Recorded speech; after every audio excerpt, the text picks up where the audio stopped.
Good morning, or depending when you're watching this, good afternoon, good evening, or good night. My name's Ross, and as always told, out of Voice of Radio. So today, we're going to be having a little bit of a look at a brand new Jolteon, and this Jolteon could be very, very good. So what we've got here, and our translation of course comes from the lovely Antoine Boulet. We've got 100 HP on a stage 1 Pokemon, which isn't particularly good, but it's not particularly offensive. It's a Jolteon, this is probably about right. We've then got ourselves a retreat cost of 1, which is nice and low. It allows you to use U-turn board, but we're not going to. And actually, given that we've had a bunch of Jolteon with free retreat in the past, like the really nice one from Hidden Fates, and the fact that we're not going to be putting any tool like this onto Jolteon, maybe I'm going to be a little bit offended about this. We do have a weakness to fighting, which honestly sucks. There's a million Pokemon around like Vikavolt at the moment that are weak to fighting. All that's going to do is empower and encourage people to play fighting Pokemon, which ain't going to go well for Jolteon. And being a lightning Pokemon, you've lost some of your tricks, but you've still got Tapu Koko to accelerate a little bit of energy, and you're still hitting weakness on water decks like Lapras, if anyone's actually playing them. Which they're not really. Boo, hiss, etc. Now, just like we saw with a Flareon a moment ago, there is an attack here, but it's not particularly good. We're not particularly excited, and we're not going to spend particularly long looking at it. 1 lightning, 2 colorless energy, 90 damage, nobody cares. Yes, you can use Tapu Koko. Yes, you can use Twin Energy. I stand by my statement that nobody cares. I don't really care. There are better Pokemon that we've got. I mean, we've still got Zapdos. And if Zapdos became active this turn, it does 80 damage for a single energy as a basic with more HP. And okay, fine, it doesn't hit for weakness, but we've just got better options, right? If you're going to use a stage 1 lightning Pokemon that attacks for free energy, we've got 2 different Boltund that came around in Sword and Shield, which are better options. But we love this because of the ability. And you probably guessed the ability when you saw the card. If this Pokemon has a memory capsule attached to it, all water Pokemon in play have no abilities. Now, it is worth pointing out that is all water Pokemon, both yours and your opponent's, but it's also worth pointing out that who's playing this in a water deck? And the answer is you actually legitimately could play it in a water deck, because of course, if we're not attacking with it, it doesn't really matter what type Jolteon is. So, I suppose don't play it if you want to rely on water abilities, but you're probably not going to. What we've got here is a Pokemon that gives you a Silver Bullet answer to any Pokemon with a water ability, or I should say, any water Pokemon with an ability. And there are a couple here that are going to be extremely useful to do. Like we did with the Flareon video, I am just going to go through a complete list of every post-rotation water Pokemon with an ability so that we can all have a good look.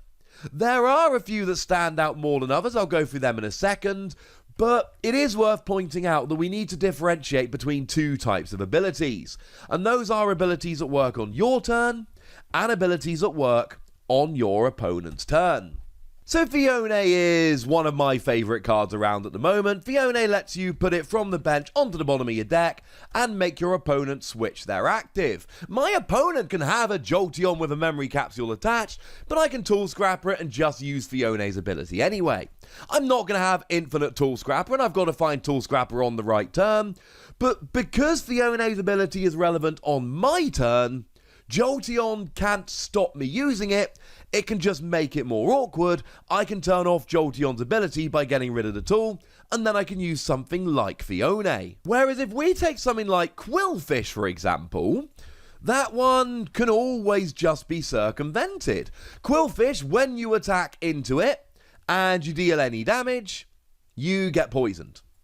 Well, here, I can just get Jolteon up, and then attack into Quillfish. Quillfish's ability is off, and there's nothing my opponent can do. They can't Tool Scrapper because the ability is relevant on my turn. Nice.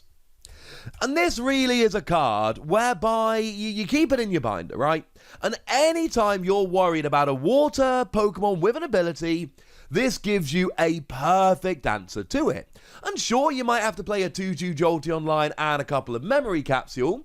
Remember, Memory Capsule allows you to use the attacks of any evolutions underneath your Pokemon, so it doesn't have to just be attached to Jolteon. Any evolved Pokemon you're playing might end up getting some value out of this. That is very much worth pointing out. And essentially, you then give yourself a silver bullet answer. Now, I said there are some that do stand out a little bit more, and they do. The Dracovish from Darkness Ablaze that stops your opponent playing any Pokemon from their hand to evolve their Pokemon. If you're playing an evolution deck, that can be absolutely brutal. This can turn it off. Although obviously very much worth bearing in mind, if they get Dracovish out before you evolve into Jolteon, that will be a moot point. Jolteon can't use its ability because Jolteon can't come out. So you are in a little bit of a race with Dracovish.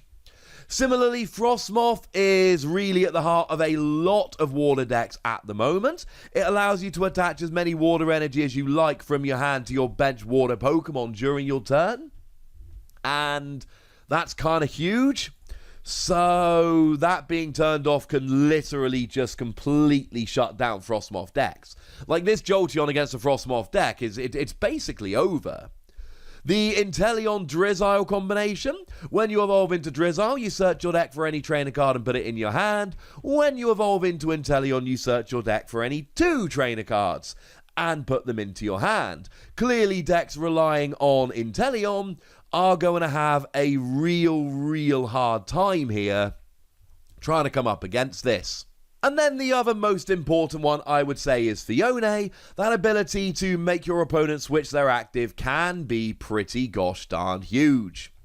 So they are the most important ones, but let's go through a complete list here because, well, my first reaction when I saw this ability was, quick, I'd better go and get a complete list of every post-rotation water Pokemon with an ability, and it seems kind of silly then to not share that list with you. So apart from the ones we've already mentioned, the Vanillux from Darkness Ablaze, when it's active you may flip a coin. If heads, paralysis. That is a really harsh ability that can paralyze over and over again every turn. Turning that off seems kind of good. The Milotic from Darkness Ablaze lets you heal 20 damage from each of your Pokemon once during your turn, and it works on the bench and it stacks, so you could come up against a deck that just heals over and over again. This will stop it. The Galarian Mr. Rime from Darkness Ablaze. Once during your turn, you may switch one of your opponent's face-down prize cards with a top card of their deck. Honestly, this is quite a nice cheeky counter for Jirachi Prism Star, but that's rotating out. And this only sees play for the attack Mad Party. And even then, you're not actually attacking a Galarian Mr. Rime. You're playing this in a Poltegeist deck. You are attacking with Poltegeist. And Galarian Mr. Rime just exists to be essentially thrown into the discard pile in a Mad Party deck. Which is harsh, but it means you probably shouldn't worry too much about the ability. Ice Cube V, whenever you attach a water energy from your hand to this Pokemon, you heal 30 damage from it.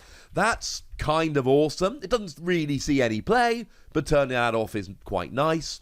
And then there's the Ice Cube from Rebel Clash, where if it's got full HP, it takes 60 less damage from attacks, which can properly screw your ability to actually get a one-hit KO on that Ice Cube. So in comes Jolteon here and goes, it's alright boys, I've got your back, I'll get the KO.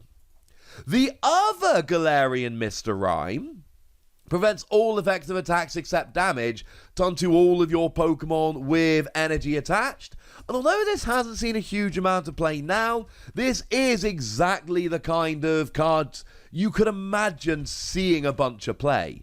You could imagine this turning up in a bunch of decks because it does give protection from such a varied amount of things.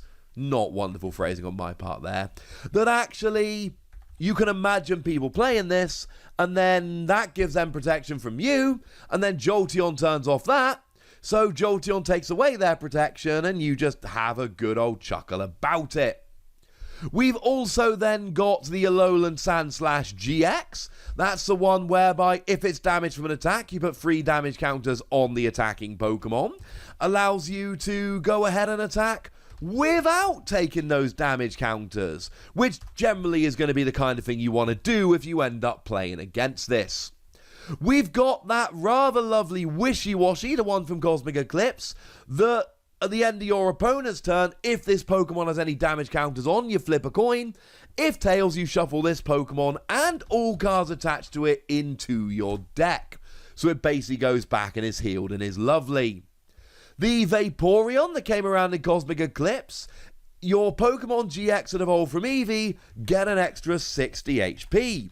So again, at any time, if somebody is trying to use a Pokemon that evolves from Eevee, this is or Pokemon GX, this is going to be a really, really nice option for them. So you can imagine people playing this and you'll turn it off. And that's one thing that's quite important to notice here.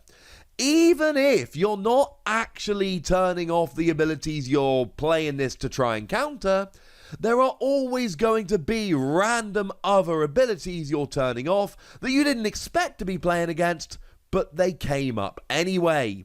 We've got the Alolan Vulpix from Cosmic Eclipse. As long as it's on your bench, you prevent all damage done to this Pokemon by attacks, which is kind of fun. And then we've got Keldeo GX, which has got the ability Pure Heart, which prevents all effects of attacks, including damage, done to this Pokemon by GX or EX Pokemon. Now, to be fair, it gives up 2 prizes, and it doesn't have protection from Pokemon V, so its time has very much passed. But if you are playing a random GX deck, this will allow you to hit right through.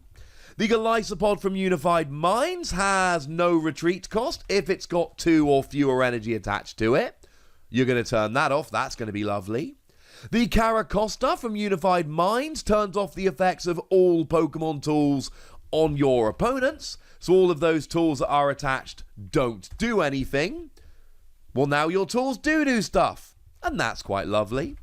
The Lapras that came around in Unified Minds once during your turn lets you search for a Misty's Favour and put it into your hand, but Jolteon will turn them off and that will be hilarious. If anybody is playing Psyduck and Slowbro, that lovely tag team card which is not particularly good, this is a card they really are relying on. Blastoise GX has got the ability that means it takes 30 less damage from attacks. So you mean that it doesn't take 30 less from attacks, and then you have a lot of fun with that. Go team. Now, the Poliwag from Unbroken Bonds is really interesting. You can only use it turn 1 going second, but it's automatic confusion on your opponent's active. This could be super annoying. Of course, the Poliwag is entirely irrelevant, because if they've gone second, there is absolutely no way you've already got a Jolteon rolling. So technically, Jolteon will turn off that ability, but it doesn't actually mean anything. Wartortle from Unbroken Bonds takes 20 less damage from attacks, unless you've got this up. Ha ha ha. The Greninja from Detective Pikachu. Now, this is one that did see a little bit of play as a rogue deck, and it's fallen off the map, but it's still a very, very fun one regardless, because any damage done to it, you get to flip a coin, and if heads, prevent that damage. Well, now you turn that off and you just attack them like normal, and that's kind of hilarious. Similarly, the Greninja GX from Detective Pikachu's got that lovely ability. If it's the last card in your hand, you bench it and draw 3 cards. Ha ha ha, no you don't. Vaporeon GX heals 30 damage from your active water Pokemon, so you can turn that off and stop their healing. Articuno, as long as it's your active Pokemon, whenever your opponent plays a supporter card, prevent all effects of that card done to your bench water Pokemon. Mostly this is good for stopping your opponent playing boss's orders to drag one of your bench active. Get a Jolteon, play boss's orders. The Blastoise from Team Up lets you look at the top 6 cards of your deck and attach any water energy you find to your Pokemon in any way that you like. Really good for energy acceleration, but you'll turn that off. And then the Squirtle from Team Up has free retreat if you've got a Stadium card in play. Might not be the most relevant of all the Pokemon on the list. And there we go, ladies and gentlemen. Those are all the post-rotation water Pokemon that have got abilities that you can go ahead and turn off. They're not all absolute winners, but things like Fiona, Inteleon, Frostmoth, these are going to be Dracovish. These are going to be genuinely relevant abilities, and turning them off is going to give you a genuinely relevant advantage. But at this stage, I want to know what you think about... Oh, wait, no, score. I'm giving this between 3 and 4 Wassies. I am giving it we don't give half Wassies, that will be barbaric. I've given it a lower score than the Flareon for now because the abilities it's turning off are less relevant. But make no... No, let's give it 4 Wassies. I'm changing my mind. I don't do that very often. I'm giving it 4 Wassies. Because the fact of the matter is, this will stop decks like Dracovish having an auto win against you. Maybe. This will completely shut down Frostmoth decks, etc. This can be a game-winning card. But I want to hear from you guys, ladies and gentlemen, so let me know in the comment section. Go nuts, be nice. And then make sure you like this video, subscribe to this channel, follow me on Twitter at The Wassie, and Twitch for some live action at twitch.tv/PTCG Radio. If you want to support the channel, get some bonus podcasts and all that good stuff, head on over to patreon.com/PTCG Radio, where you can do exactly that. But by far the most important thing as always, look after yourselves till next time, would ya? Thank you very much for watching. My name's Ross, and you've been watching PTCG Radio.